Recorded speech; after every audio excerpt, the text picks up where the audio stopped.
treba jednoj zanesenoj i umjetnost zaljubljenoj duši. Vrlo malo. Potrebne su širom otvorene oči,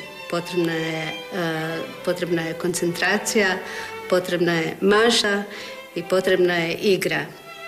I to je sve.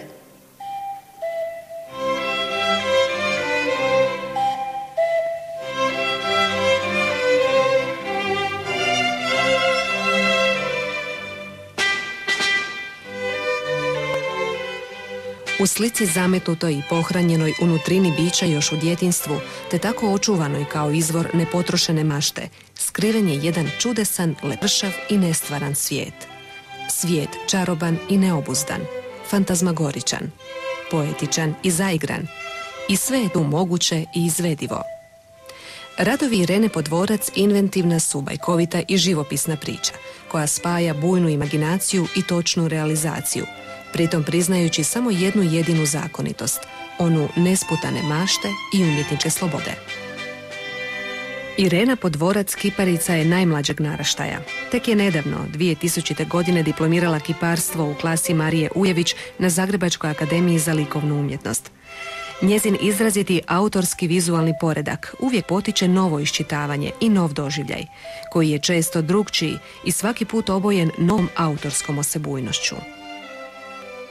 On nosi u sebi i mladenačku radost i nonšalantnu komunikativnost, koja u ranovjesju balansira na oštrici naracije i simbolike. Osnovni i gotovo jedini motiv koji inspirira Irenu Podvorac, to su mačke. Mačke koje ona oblikuje u formi instalacija, u formi objekata i u formi skulptura. Tom od pamtivijeka intrigantnom formom mačke ona propituje bogatstvo njezine primarne simbolike, ali jednako tako i mnoštvenost njezinih oblikovnih predložaka.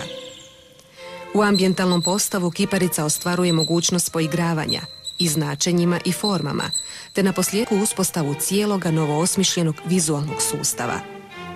U tom sustavu predmeti i pojave imaju drugo značenje i uspostavljaju drugčije odnose.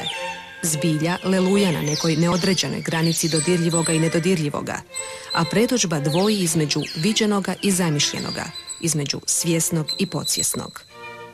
Sve je moguće u tom čudesnom svijetu mačaka Irene Podvorac, u koji ona zna kako ući i kako se u njemu kretati, kako komunicirati te kako umjetnički djelovati.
Tako je nastalo ovo zabavno mačko glumište.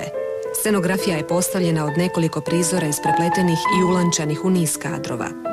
Prostor i vrijeme kategorije su koje funkcioniraju na različitim razinama, te ambijentalni prostor mačaka tek povremeno i slučajno korespondira s prostorom ljudi.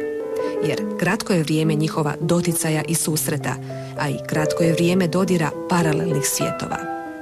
To su svjetovi zamišljene stvarnosti i nismo sigurni u kojem smo tu prostoru mi, u onom u kojem se kreću ljudi ili u onom u kojem caruju mačke.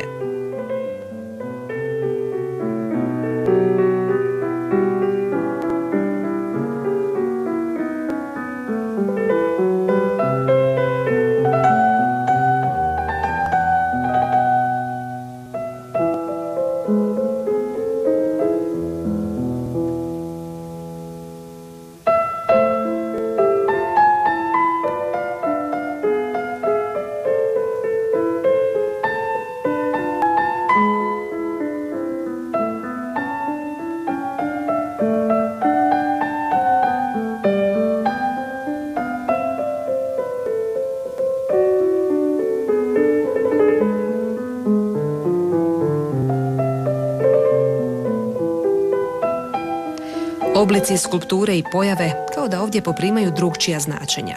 Otkrivaju ono što je naoko skriveno, dosežu ono što se čini nedostižnim, razumijevaju i razotkrivaju tajne, osluškuju unutarnje vibracije i slijede neke skrivene stope.